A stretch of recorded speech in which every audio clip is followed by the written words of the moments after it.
being born, sometimes miraculously born, atoning for the sins of humanity, and arising from death alone. There are so many of these that has been going on in the world around which Christianity.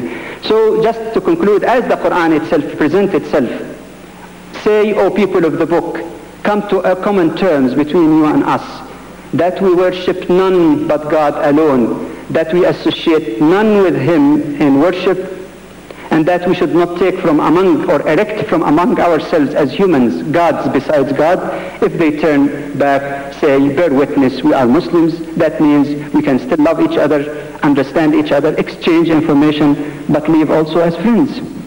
Dr. Jamal Badawi, since that was a comment. The message of Christianity is clear and not always understood by Muslims. Dr. Jamal Badawi, what is the message of Muslim religion, and what do you believe to be the message of Christianity? I think we have to make a distinction before answering that question. Which Christianity are you asking me about? To me, if you mean by Christianity what Jesus taught, then Christianity is Islam.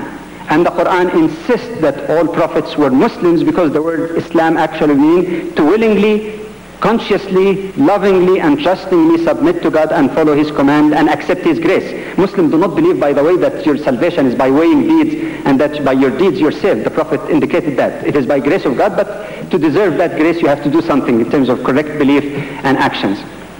So in that sense, what Jesus taught, what Moses taught, what Muhammad or Abraham taught was Islam, to teach humankind to submit to their Creator and follow his command and receive his grace and establish their direct relationship with him, so that they can feel the presence of God, not only coming in history for a few years, but to feel the constant presence of God at all times through their pure nature, and that is called in Arabic or the Quranic terminology, taqwa, to be conscious and feeling the presence of God at all times, not just in the period where some prophet came or left. That is the essence of the teaching of all of this. But if you're saying Christianity in terms of churchianity or the ideas about Jesus interpreted by different institutions, then obviously these are human interpretation in our humble understanding. As far as the message of Islam, the message of Jesus, the message of Moses, it has been basically the same, to submit to God, because that's the foundation of establishing relationship with other human beings and with the universe at large. And unless we're clear and unconfused, at least about some of the basic attributes, not the essence. The essence of God is a mystery, we admit, like our Christian brethren. But unless we have some intelligible terms in which you can understand the fundamental attributes of God, something that goes not only with our hearts, but with our mind, because the mind in Islam is not against the heart. Reason and faith are not enemies according to Islam. They should corroborate with each other. So this is basically the mission of Islam and what all the prophets taught in the past.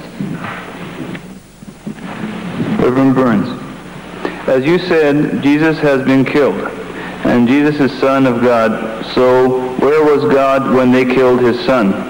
Thank you.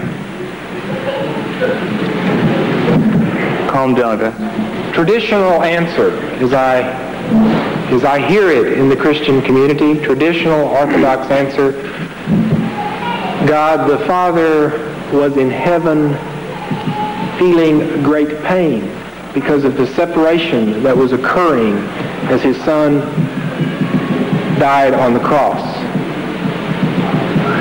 The early Christian community considered whether or not, are you saying God the Father died on the cross? And again, that heresy was called patripassionism. The word heresy means heresy. A seminary prof told me once, when you were thinking about Christianity, move right up to the edge of heresy. But be careful not to go over. What he meant by that is, if we simply walk in unthought through doctrines, then we are not opening our mind to God. We are not submitting to the will of God. We have to rethink, re-understand what these doctrines mean. So, no, God didn't die, period, in the sense that God ceased to exist for a moment when Jesus died on the cross. You know, and then if when Jesus rose from the dead, God then pops up into being. God always was alive. I realize it's a very difficult doctrine. I'm thinking of some of the things that Dr. Badawi has been saying about quoting certain biblical scholars. Paul wrote to Christians in Corinth, love is patient, love is kind, but I think Paul would have agreed with the modern day concept of tough love. Love means speaking the truth in love, and I think Paul might have said to some of the modern day Christian scholars that Dr. Badawi has quoted, your great learning is making you mad. You can quote scholars on either side in Christendom. You can go down south to Dallas Theological Seminary, and you can bring forth men from there, and they can come up here and they will disagree totally with some of the things that are said by the scholars quoted by Dr. Badawi. Now, does that mean that Christianity is in confusion? It means that we can never comprehend the mind of God. God's ways are not our ways. God's mind is not our mind. I agree, God is someone who, if we claim that we can completely comprehend him, then we are claiming to be God. You know, we try to understand. The Christian community, for instance, how can you get back to the original Jesus? Everything that we know is through other human beings that has been ministered to us through other human beings. Why do you believe that the Quran is true? Because God said so? I claim not exactly, because mother or father or friend gave to you a Quran and opened it to you and began to read it and began to explain it. If you tell me that no Muslim teacher ever explained the word, I never thought about it. It had to come through a human mind, thinking through your own mind or following the teaching of someone like Dr. Badawi. Always we try to understand God through the teaching of imperfect human beings. So no, I don't at all throw out what the Christian community has said as if, well, that doesn't count. Only what counts is what happened. The only way we know what happened is through trying to rethink it as we use our own human imperfect minds. And to claim that God has spoken to us and that we have understood it perfectly because God spoke to us, we're claiming that our minds are perfect. In essence, we're claiming to be God. And I don't claim to be God, you know. Okay. Dr. Jamal Badawi, in the New Testament it clearly states, in the beginning there was the Word, and the Word was with God, and the Word was God, and the Word became flesh. That's John 1:14. This is a clear statement of Christ's divinity, and if not taken out of context, further asserts Christ's divinity. Please comment. Well, I think I answered that question in the very early part of the presentation. Did Jesus say that? These are statements made by people long time after Jesus. They are entitled to their opinion, which are actually shaped by their own background and the philosophical argument that was going on about that time.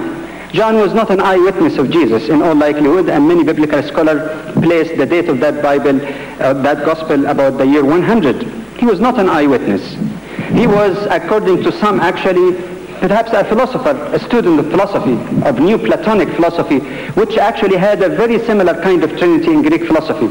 How the one become many, and the contact between God and the world, and how to reconcile that through intermediary, which is the mind. Change the title, Jesus put the Son, becomes very close to that. Furthermore, we cannot just throw away lots of biblical research that has been done based on the scriptures itself, simply and say because these people are learning but not feeling or not becoming Christians. In fact, the writers, for example, or the authors of the book Myth of God Incarnate have been clergy, very famous clergy, some of them, and some are well-known theologians. In the beginning of the book they say they're writing to preserve the integrity of Christianity, that you cannot keep interpreting Christianity the same way you have done it 2,000 years ago, because it has been shaped by cultural and environmental milieu that shape this kind of ideas. But as far as the idea of the God becoming incarnate, I would recommend an article called The Two Roots of the Christian Myth in the book edited by Hickwood, where substantial evidence, including evidence from the Bible itself, is given to show that the idea of incarnation has come possibly also as one possible